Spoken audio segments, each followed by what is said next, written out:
Swiss Color World TV.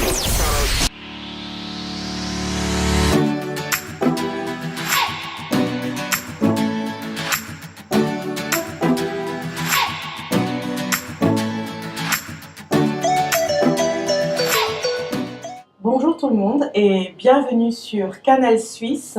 Vous êtes avec le blog littéraire Traces Métis et moi-même Estelle Baron-Hughes pour interviewer aujourd'hui l'écrivain Théo Ananisso.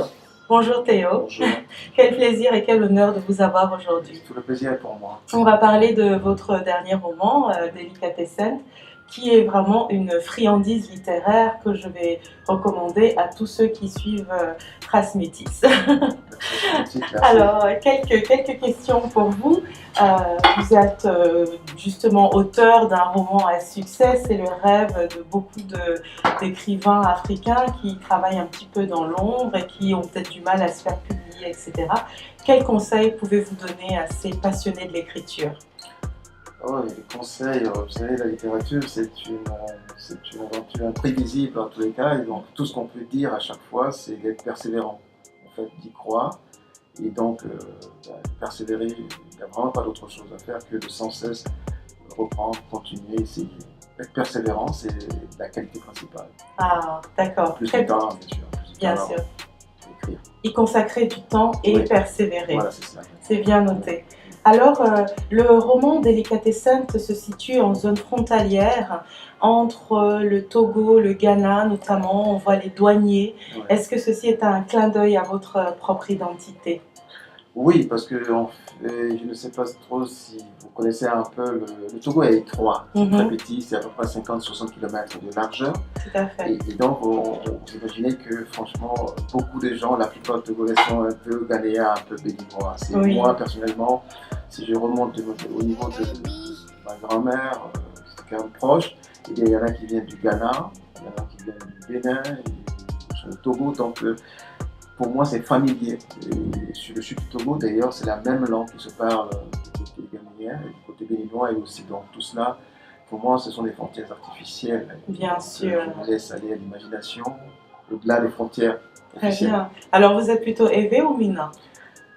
Les deux. Les deux, en fait, parce que mon père, par exemple, non, Mina, c'est la variante populaire actuelle, D'accord. qui se répand plus facile.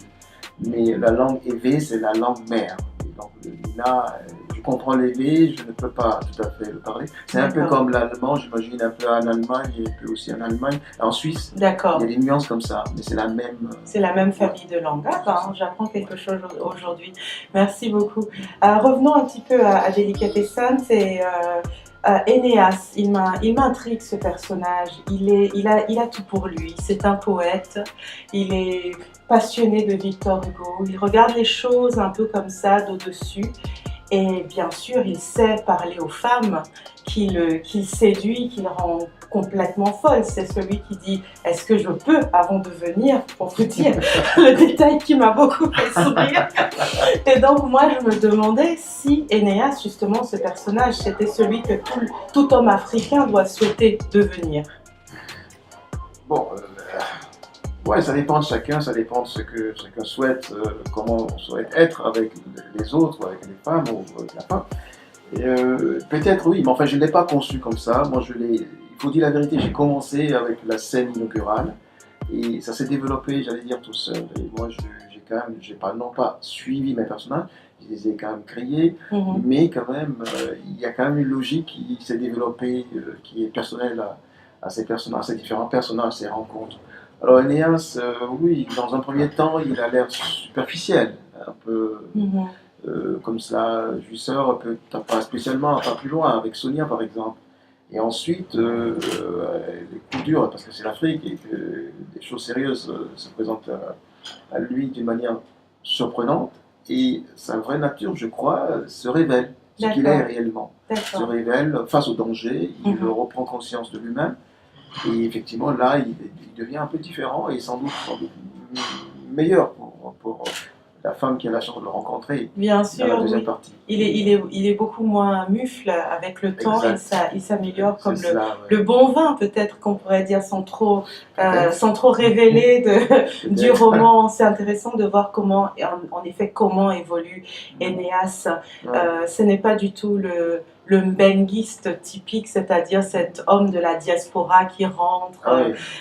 Est-ce que cette idée vous est passée par la tête Non, je vois un peu ce que c'est, mais ça ne m'est pas venu à l'esprit, parce que sans vouloir prétendre, sans vouloir être prétentieux, c'est pas mon tempérament, c'est pas, et donc c'est pas familier, ça m'est pas familier, et donc je l'ai pas, non, et c'est vrai que oui, Apolline, quand elle le voit dans l'obscurité, devine très vite qu'il vient de l'extérieur, mais lui-même, il n'est pas dans cette, c'est pas le, même si au début, c'est vrai, il paraît être quelque chose comme cela, mais en réalité, c'est pas ce qu'il est, je crois. Hein, il n'est pas tape à l'œil. Non, c'est pas. Et pourtant, on a l'impression qu'Énéas a des problèmes pour se réconcilier avec son continent, qu'il n'arrive pas à s'y poser.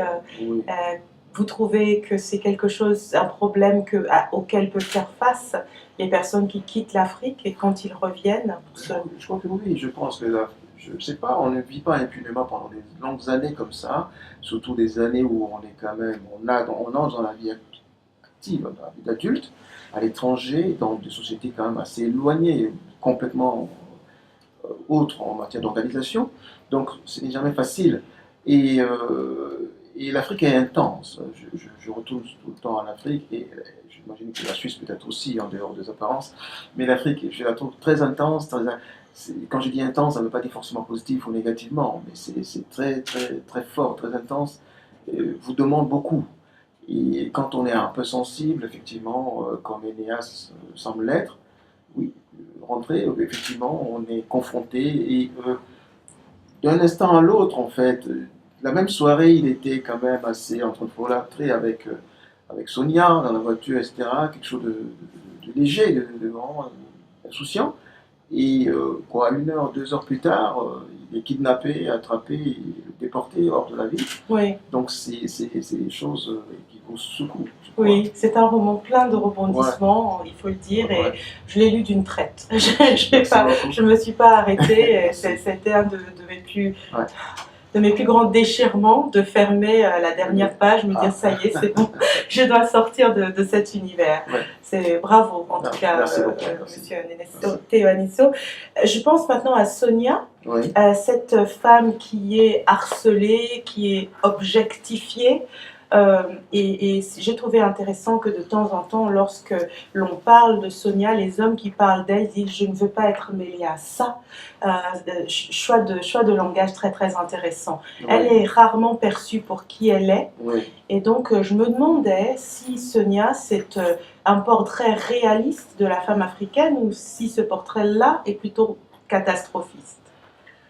Alors, portrait réaliste, moi je pense qu'on peut trouver des gens comme cela. Je n'ai pas eu comme cela un personnage dont je me suis inspiré.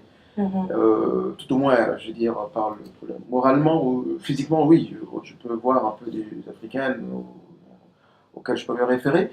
Mais réaliste, je pense que oui, je pense qu'il y a des gens, des jeunes femmes comme ça existent, confrontées, comment vous dire, c'est pas facile non plus de savoir. Elle est dans une phase de sa vie. Ce que je veux qu'on sache à propos de Sonia, c'est que, et ça arrive à certaines personnes, c'est que elle a rencontré son mari quand elle était au lycée. Donc elle a enchaîné la vie conjugale avec la vie d'adolescente. C'est-à-dire qu'il y a eu d'autres gens, hommes ou femmes, qui connaissent une phase, vous savez, autour de 20, 25 ans, même à 30 ans, avant de rencontrer quelqu'un avec qui, comme on dit, faire sa vie. Elle a enchaîné tout de suite. Ça a été, disons, la bonne personne, donc avec des enfants. Donc, à 32 ans, elle a déjà derrière elle 10 années de vie conjugale. Alors que d'autres commencent pratiquement à cet âge. Et donc, c'est à 32 ans, avec la séparation, qu'elle découvre la séduction en quelque sorte, c'est-à-dire le fait d'être suffisamment libre. Je veux dire, pas la séduction qui peut mener à plus loin que seulement. Quand on est marié, on peut toujours séduire, mais enfin comme ça. Mais Dans le cas de Sonia, à 32 ans, elle est libre, et c'est à ce moment-là qu'elle reçoit des hommages tous azimuts et qu'elle peut éventuellement, j'allais dire, choisir son jeu de partenaire. Tout à fait. Et ça, c'est pas non plus facile, parce qu'elle n'a pas connu la phase des déceptions préalables, je crois, où souvent on laisse de côté ses illusions. Entre 20, 25, 30 ans, souvent, 1, 2, 3 rencontres, et puis on oublie. Et là, elle se retrouve dans une liberté empoisonnée, voilà, c'est cela, qui est difficile à gérer, oui, effectivement. Voilà. Un thème qui est très en relation avec l'actualité par rapport au harcèlement sexuel dont on parle beaucoup en ce moment. Vous avez tapé juste. Je vous assure que je n'avais pas fait exprès, je ne me suis pas entendu avec les gens. Mais je suis. Il faut le dire. Évidemment, le harcèlement, évidemment, on imagine que c'est permanent, c'est une vieille histoire tout le temps. Mais le fait, effectivement, comment dire ça, que ça soit dans les médias comme cela, au propos de gens puissants, effectivement, c'est vraiment une coïncidence, c'est frappant. Ouais. Ah, absolument, absolument. Ouais. Ça sonne vrai, en tout cas. Alors, on va terminer avec une toute dernière question. J'avais envie de savoir le message que vous avez envie de passer à un lectorat africain ou à un lectorat européen. Est-ce que lorsque vous écrivez, vous avez votre lectorat en tête ou la démarche est tout autre? Pour Délicatesse, je voulais vraiment, et c'est ça qui se passe, je ne suis pas en train de démagogique ou de flatter, mais je voulais vraiment être lu par des Africains et des Africaines. D'accord. Je ne sais pas où, à des Africains d'Afrique ou d'Europe, mais je voulais vraiment cela. Et je voulais aussi une chose qui est très peu fréquente, enfin qui n'est vraiment pas pratiquée par d'autres Africains, c'est-à-dire écrire une histoire d'amour aussi. C'est-à-dire que, évidemment, la situation de Sonia, le contexte, tout ça est assez dur, mais à l'intérieur est aussi une histoire d'amour, quelque chose qui, me semble-t-il, n'est pas trop irréel, qui est réaliste, me semble-t-il. Ça peut paraître comme un conte de fées pour Apolline de rencontrer Énéas, mais je voulais cela aussi. Donc, je voulais être lu par des Africains et des Africaines, et le fait que vous ayez lu cela depuis maintenant 1 ou 2 semaines, je suis vraiment très heureux, sincèrement. Lu par des Africaines, en tout cas, vous l'avez été. Et donc, pourquoi ce titre allemand? Parlez-nous un peu de métissage culturel ici. Que s'est-il passé là? Le choix de la métaphore, liée à la nourriture allemande. Non, c'est pas la nourriture allemande. Là, en l'occurrence, je voulais un mot qui traduise aussi bien, parce qu'il y a il est question beaucoup de cuisine, de nourriture. Absolument, oui. C'est une métaphore filée à travers l'œuvre. Voilà, et je voulais ça, et puis à la fin, vous voyez la scène finale. Il faut pas dire. Voilà, d'accord. Donc vous voyez cela, et évidemment, Sonia se conçoit comme quelque chose de fin, de bien, de bonne qualité. Oui, la nourriture propre. Voilà, c'est cela, mais le mot est propre.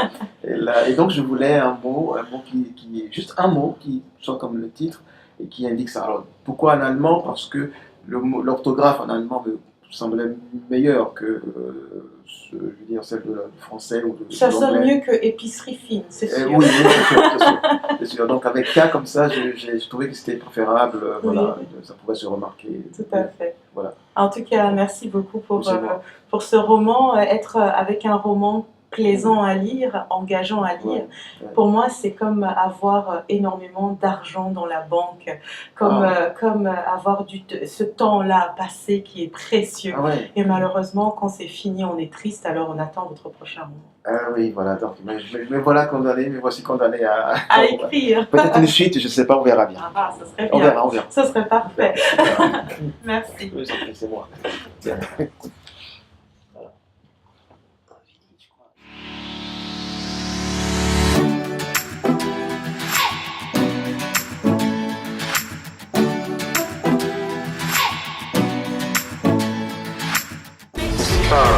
Discolor TV.